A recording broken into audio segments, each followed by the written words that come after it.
그리고 경주 최씨의 시조는 소벌도리의 24세 손인 최치원입니다. 그는 12세의 어린 나이에 당나라에 유학하여 18세가 되던 해 빈공과에 합격합니다.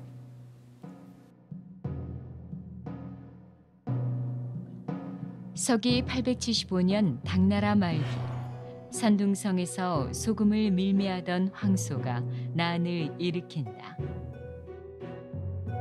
반란군의 세력은 점점 커져 낙양에 이어 장안까지 점령당하게 되고 황제는 쓰촨으로 달아난다.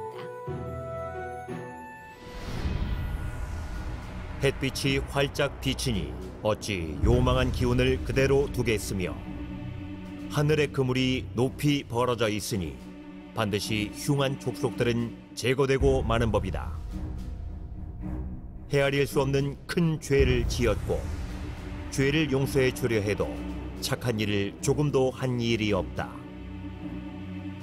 그래서 천하 사람들이 모두 너를 죽이려고 생각할 뿐만 아니라 땅속에 있는 귀신들까지도 남몰래 너를 베어 죽이려고 논의하고 있을 것이다.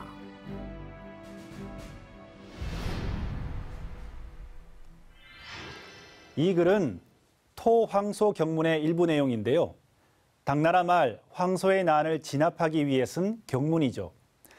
이 글을 읽고 황소가 의자에서 굴러떨어질 정도로 간담을 서늘하게 한 명문장인데요. 당시 신라인으로 당나라의 벼슬을 하고 있던 최치원이 쓴 글입니다. 절세의 명문으로 당 천하의 이름을 떨친 최치원. 그는 어떤 인물일까요?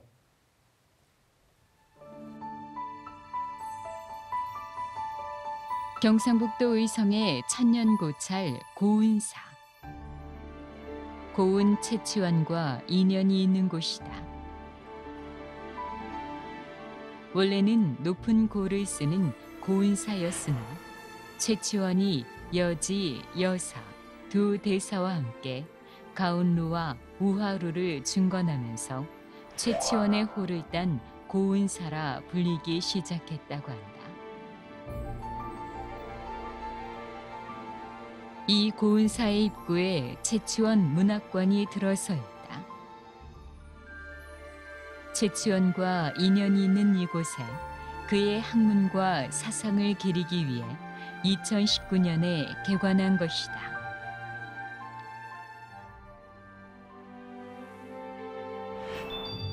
(29세에) 귀국한 최치원은 한림학사, 수병부 실랑이 된다. 처음에는 상당한 의욕을 가지고 자신의 경륜을 펴보려 했으나 육두품의 한계와 국정의 문란함을 한탄하며 스스로 외직으로 나아가 여러 고을에 태수를 지낸다. 이후 견훤이 후백제를 건국하고 신라의 국운이 점점 더 기울어지자 진성여왕에게 시무 10여 조를 올려 나라의 기틀을 다시 바로잡으려 했지만 진골 귀족에게 막혀 그의 개혁안은 실현될 수 없었다. 이에 더 이상 희망을 찾을 수 없었던 그는 40여 세에 관직을 버리고 자연을 벗삼아 한가로이 지내다가 가야산 해인사에 들어가 문인을 기르며 여생을 마친다.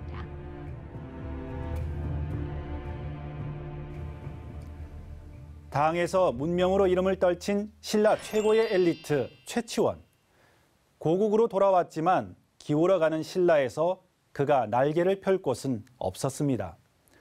그의 호처럼 외로운 구름이 되어 은둔의 삶을 살 수밖에 없었나 봅니다. 하지만 그의 높은 학식과 뛰어난 문장은 후대에도 높이 평가되어 성균관을 비롯한 234개의 향교에 위패가 모셔져 있는데요. 그래서인지 오랜 세월이 지났지만 그의 발자취는 여러 곳에서 찾아볼 수 있습니다.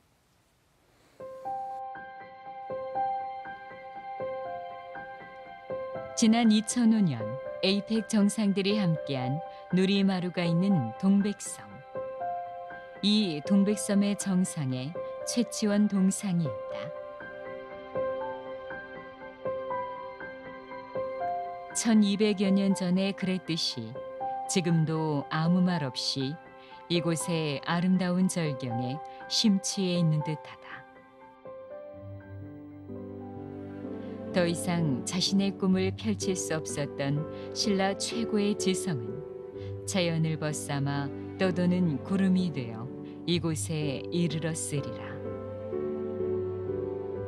너무 아름다운 절경에 감탄해 그는 동백섬 남쪽 암석에 자신의 호를 따 해운대라고 새겨놓는다.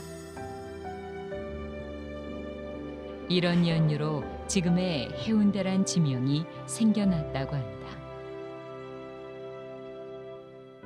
또한 이 동상 앞에서는 매년 최치원을 추모하는 달해제가 열린다.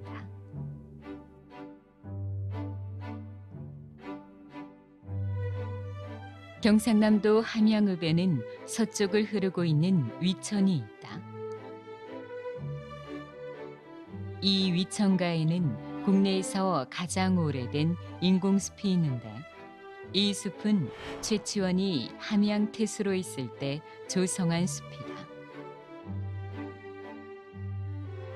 원래 위천수는 함양읍 중앙을 흘렀는데 홍수가 날 때마다 하천이 넘쳐 피해가 컸다고 한다. 최치원은 물길을 지금의 위치로 돌리고 위천변에 뚝을 쌓았으며 그 뚝을 따라 나무를 심어 홍수 피해를 막았다고 한다. 국내뿐만 아니라 중국에도 최치원을 추모하는 기념관이 있다. 부산 해운대구와 자매 결연을 맺고 있는 중국 장수성 양저우시 웨이양구에 지난 2007년 최치원 기념관이 개관되었다.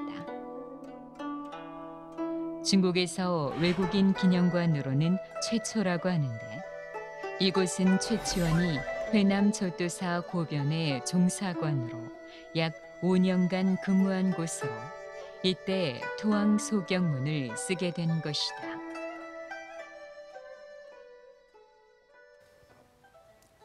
최치원은 당나라에서 유학하고 그곳에서 관직에 오른 유학자입니다.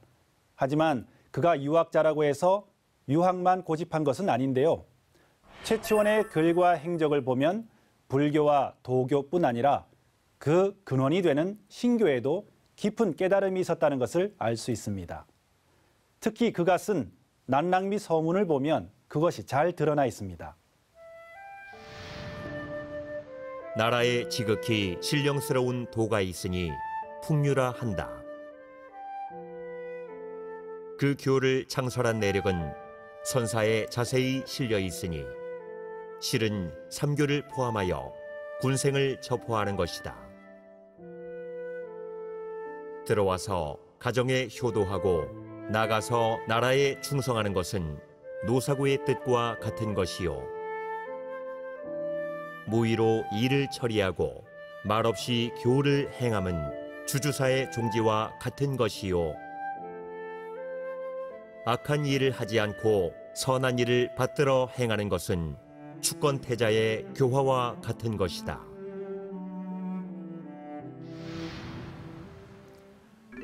국유 현묘지도 왈 풍류. 이 글은 신라 화랑 난랑을 추모하기 위해 쓴 비문입니다. 우리나라에는 예로부터 현묘한 도가 있는데 풍류라고 한다. 그것은 유불선 3교의 정신을 모두 포함하고 있다. 그러니까 이 현묘한 도, 풍류는 유불선 이전부터 전해오는 것으로 3교의 근원이 된다는 것을 알 수 있습니다. 또한 신라 화랑은 단순한 군사 조직이 아니라 나라의 현묘한 도를 수양하는 주인공이라는 것도 이 글을 통해 알 수 있죠. 특히 주목할 만한 것은 지금부터 9,000년 전부터 내려오던 인류 최초의 경전 천부경이 그의 손길을 거쳐 후세에 전해지게 됐다는 것입니다. 천부경은 천재 환인의 환국 때부터 구전되어 온 글이다. 환웅 대성존께서 하늘의 뜻을 받들어 내려오신 뒤에 신지 혁덕에게 명하여 이를 녹도문으로 기록하게 하셨는데 고운 최치원이 일찍이 신지의 전고비를 보고 다시 첩으로 만들어 세상에 전하였다.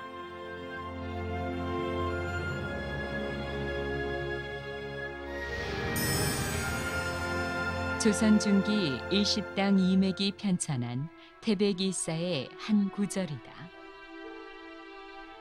태백일사는 우리의 국통맥 전체를 기록하고 있어 한민족사를 집대성한 역사서라 할 수 있다.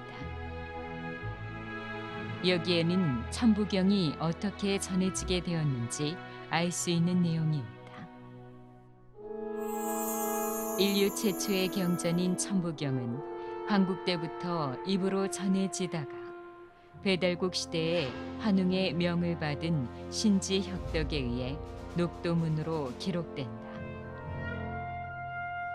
후에 고비에 전문으로 새겼는데 최치원이 이것을 보고 한문으로 해석하여 후세에 전하게 된 것이다.